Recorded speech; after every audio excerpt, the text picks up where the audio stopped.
ചിറ്റാങ്ങല്ലൂർ മഹാവിഷ്ണു ക്ഷേത്രത്തിൽ നടന്ന ശ്രീമദ് ഭാഗവത സപ്താഹയജ്ഞം സമാപിച്ചു.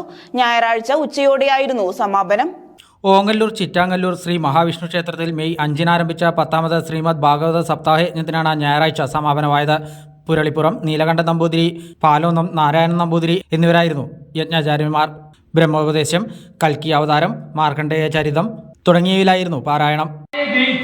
അഭിനന്ദിക്കുന്നു. അപ്പോഴാണ് പറഞ്ഞ മായയെ ജയിച്ച് ഞാൻ അറിയില്ല, എന്നാ മായ എന്ന് പറഞ്ഞു കാണിച്ചു.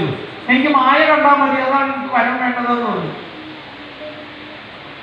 ആ മായയെ കാണിക്കാനായിട്ട് അതിഗംഭീരമായിട്ടുള്ള ഒരു വലിയ പ്രളയം ഭഗവാനോട് സൃഷ്ടിക്കുന്നു. ആ പ്രളയത്തിൽ മാർക്കണ്ഡേയമുനിയുടെ ആശ്രമവും സ്വത്വവും എല്ലാം മുങ്ങിപ്പോകുന്നു. ഏഴില്ലാ കാര്യത്തിൽ അനവധി കാലം യുഗങ്ങളോളം മാർക്കണ്ഡേയമുനി അലഞ്ഞു നടക്കുന്നു, നീന്തി നടക്കുന്നു. ഒടുവിൽ അങ്ങ് വടക്കേ ഭാഗത്തുള്ള ആൽപ്പനത്തിന്റെ വടക്കോട്ട് താഴെ മുമ്പില് ഒരു ഇലയിൽ നീല വെളിച്ചം കണ്ട് ചെന്ന് നോക്കിയപ്പോൾ